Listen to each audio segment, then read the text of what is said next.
Partai Komunis Indonesia dan Ormasnya, serta larangan ajaran Marxisme-Leninisme.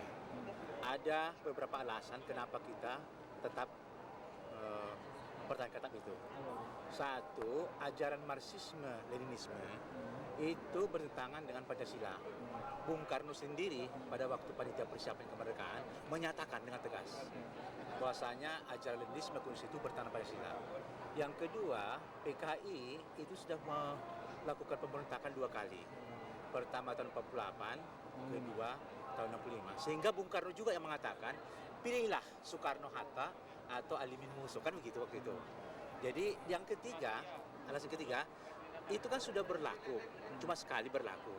Kalau dicabut, nanti timbul pengaruh psikologis bagi yang datang. Berarti yang dulu itu nggak berlaku. Nah, masalahnya sekarang, agar ini sudah berlaku 1 kali dan sudah bubar, ajaran Marxisme sudah dilarang. Nah, terhadap ini anak keturunannya itu jangan dikenakan sanksi hukum, kan dia nggak tahu menahu. Nah, jadi diberikanlah kesamaan sebagai warga negara. Tapi terhadap PKI sendiri sudah bubar. Nah, ajaran ini sudah dilarang karena bertentangan. Jadi berdasarkan 3 alasan itu, maka kita menentukan sikap kemarin DPP dan fraksi tetap. Dan syukur alhamdulillah hampir semua fraksi setuju. Dan PDIP saya kira nanti bisa kita ajak untuk muncul understanding. Kalau ini gimana Pak? Dimasukkan ke dalam tab khusus atau gimana? Yang mana? Tab itu kan tidak dicabut. Apa dimasukkan dalam satu tab khusus? Enggak, itu kan tab itu menyangkut menyeluruh. Cuma dia termasuk yang sudah tidak dicabut, ya, karena sudah berlaku sekali gitu ya. Ada itu 4 golongan kan? Oh, iya. Jadi dia masuk golongan yang pertama itu. Golongan yang pertama, tidak ya? dicabut. Makasih Pak Bagian. Bapak posisi di sini sebagai MPR di Saya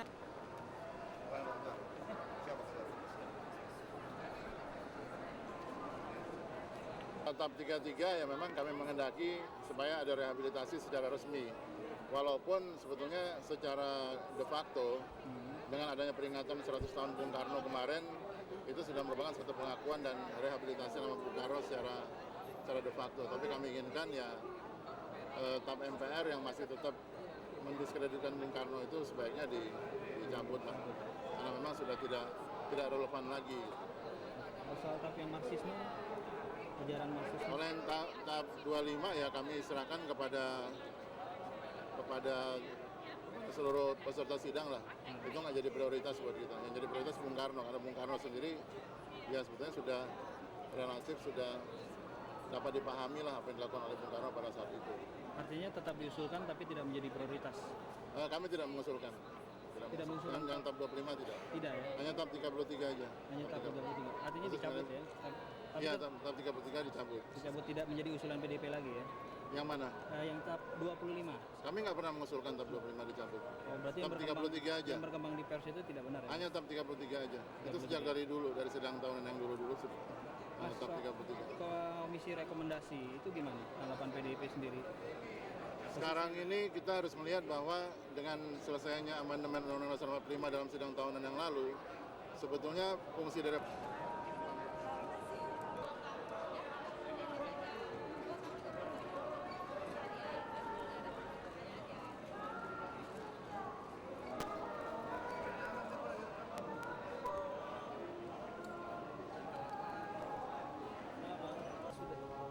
memutuskan untuk tetap dicabut atau gimana Mas? Oh, kita sih tetap minta dicabut ya, nantilah sambil jalan ini kita lihat. Khusus Kan kalau di PAK kan udah selesai, tapi kan diangkat lagi di pleno nanti. khusus TAP 33 dan 25 ya? Ya, kita- PDIP. Tetap akan didesakan untuk dicabut gitu Pak?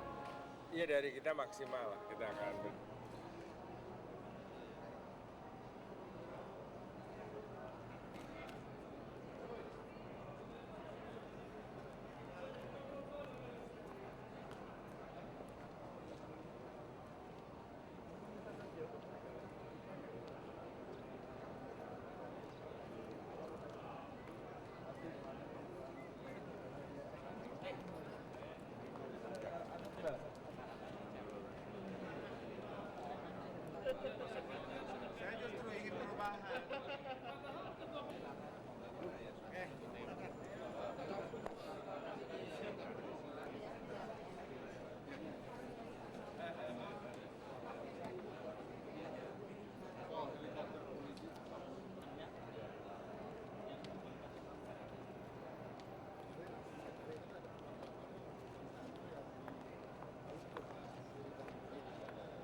pada ya ini nanti akan dibacakan pandangan umum. Saya kira yang kedua pandangan umum Partai Golkar. Di samping memang pandangan umum yang disampaikan oleh fraksi kami nanti adalah sebagaimana kesepakatan yang kedua. Sebab urutan pandangan umum disampaikan yang pertama adalah fraksi terbesar, baru terbesar berikutnya adalah Partai Golkar. Ya kita sudah siapkan pandangan umum itu. Oleh karenanya pandangan umum yang kami sampaikan nanti adalah pandangan umum yang menyangkut kinerja, hal-hal yang perlu dilaporkan oleh Presiden dan juga yang dilaporkan oleh Ketua DPR dan juga bahan-bahan materi sidang BPMPR. Apa saja yang Saya kira itu. ketidakpuasan enggak gini kan ada kekecewaan itu. Enggak ada arah untuk pembentukan komisi rekomendasi ini dari Golkar sendiri. Tidak ada, tidak ada. Tidak ada sama sekali. Tidak ada. Kita langsung nyatakan saja. Ketidakpuasan itu ada Di pandangan umum ini. Iya.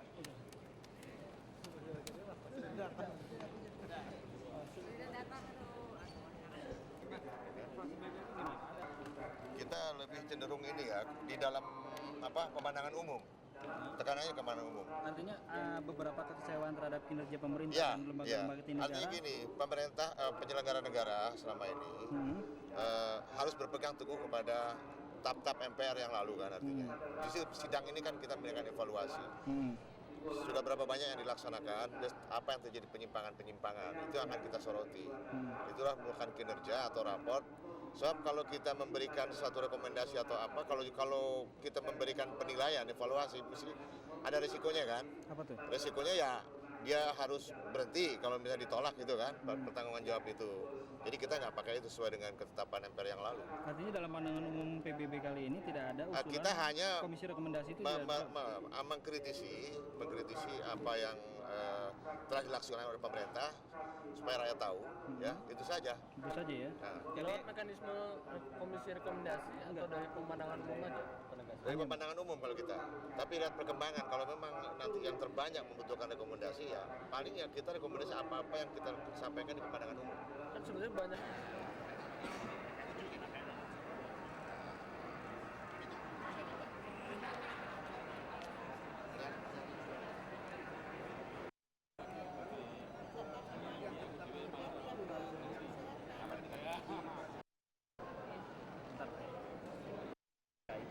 seperti pandangan umum seperti apa? Pertama alasan kita ajaran itu komunisme, marxisme dan leninisme itu bertentangan dengan Pancasila. Kalau bertentangan dengan Pancasila berarti ya bertentangan dengan agama. Padahal masyarakat kita ini, bangsa Indonesia ini mayoritas beragama, apapun agamanya. Itu yang pertama. Yang kedua itu real sejarah pada masa lalu itu ya, pada tahun 66 itu. Jadi keadaan waktu itu memang menuntut luar biasa untuk pembubaran PKI dan pelarangan ajaran komunisme, marxisme dan leninisme itu. Nah, kalau dilihat sekarang itu alasan-alasannya itu masih relevan sekarang ini. Nah, kemudian yang ketiga, kalau itu menyangkut perlakuan diskriminatif terhadap di dalam peraturan-peraturan yang menyangkut kewarganegaraan ya, itu harus dihapus ya, yang ketentuan-ketentuan yang diskriminatif tentang itu gitu lah. Artinya Golkar tetap bertahan bahwa TAP itu perlu untuk dipertahankan. Ya, itu tetap dipertahankan dan kita sama sekali tidak ada keraguan bahwa itu harus tetap dipertahankan. Untuk TAP 33 nama Bung Karno gimana? TAP 33 itu saya kira juga Golkar juga berpendapat bahwa itu tidak perlu ada tindakan hukum gitu kan. Karena itu terus terang ada sebagian anggota MPR mendengar nama rekomendasi itu memang sedikit agak kaget. Ya, rekomendasi itu seolah-olah wah nanti isinya berat, ada kritik, ada koreksi, bahkan bisa membuat citra yang kurang bagus buat pemerintah yang memang sedang dikritik itu. Nah kemudian tadi malam ya sudahlah kalau begitu pakai bahasa sendiri, rekomendasi itu bahasa Belanda, tausiah bahasa Arab, saran adalah bahasa Melayu. Saran kita atau saran itu adalah masukan-masukan, nasihat-nasihat yang ini diberikan oleh MPR yang memang sedang akan masuki masa senjanya itu. Gitu. Nah, memang tadinya ada 2 fraksi yang mengatakan tidak perlu. Gitu. Tapi akhirnya ketika dengan kearifan, dengan musyawarah, dilihat manfaat mudaratnya, kemudian sudah bulat betul, sudah kalau begitu nggak ada masalah. Ya. Toh ini adalah yang terakhir dan istilahnya itu andai kata sampai tidak ada saran atau tausiah atau rekomendasi itu terasa sangat hambar. Gitu. Ini sesungguhnya ini masalah cita rasa juga, cita rasa politik lah. Akhirnya kemudian 11 fraksi tanpa kecuali kemudian meletakkan keputusan yes perlu komisi saran. Justru dengan itu enggak. Orang saran itu enggak mengikat. Justru kalau dibiarkan lepas, kemarin kan ada pandangan umum dari fraksi-fraksi. Lalu kan ada sekian macam dari masing-masing itu materi yang dikemukakan. Nah, daripada seperti itu, udahlah dimusyawarahkan aja, dikemas dalam bentuk saran, tapi bukan rekomendasi. Iya, maksudnya bukan untuk rekomendasi resmi, nanti kan dibacakan Pak itu saran-saran. Iya, dibacakan. Bukan untuk menjadikan popularitas Ibu Mega. Oh, enggak ke sana arahnya. Justru karena dikemas dalam TAP MPRS nomor 25 tahun 1966. Kita mengambil sikap bahwasanya ketetapan MPRS ini tetap diberlakukan dengan ketentuan. Kenapa demikian? Bahwasanya pembubaran PKI dan organisasi underdo di bawahnya itu sudah peristiwa yang lalu dan sudah berulang-ulang kali dia melakukan pemberontakan. Oleh karena itu dia tidak diberikan tempat lagi. Dan itu peristiwanya sudah berlalu dan sudah invalid. Oleh karena itu tidak ada kaitannya misalnya untuk mencabut ketetapan ini.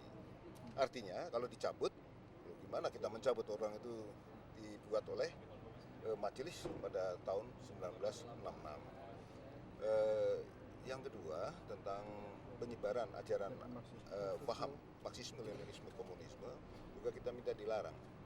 Karena selama ini kan sudah menunjukkan bahwasanya Marxisme, Leninisme itu justru menyengsarakan rakyat dan itu paham ateisme dan sebagainya. Yang kita maksudkan inilah yang harus sesuai larangan-larangan ini supaya masuk di dalam aturan-aturan perundang-undangan yang ada. Kemudian tentang sikap terhadap ketetapan yang menyangkut TAP 9 MPRS itu tentang pengukuhan terhadap penugasan pada presiden selaku pemimpin besar revolusi presiden untuk mandataris MPR untuk melaksanakan pemulihan keamanan. Itu kan penegasan dari Super Semar. Kita sikapnya terhadap TAP 9 MPRS, TAP 33, TAP 43 MPRS itu berlaku hal-hal yang krusial yang belum bisa diselesaikan dalam pansus maupun panja Mahkamah Konstitusi ini. Ya memang lobby ini tidak mendadak ya, sudah diacarakan sejak kita memasuki pembicaraan di dalam pansus terakhir bahwa pansus itu akan berlangsung tanggal 2 malam, tanggal 3 malam, dan terakhir tanggal 5 malam. Antara tanggal 3 dan tanggal 5 itu kita pergunakan untuk lobby hal-hal yang dipending. Jadi sejak semula kita sudah punya beberapa yang dipending, termasuk kita sudah memprediksi usul baru pemerintah yang 2 hal itu akan termasuk hal yang dilobby. Apa ya Pak? Yang semalam sudah dibahas tetapi tidak tercapai kesepakatan, yaitu menambah pasal 10 tentang syarat-syarat pelanggaran hukum yang dilakukan oleh Presiden untuk bisa dibawa ke Mahkamah Konstitusi oleh DPR. Karena di dalam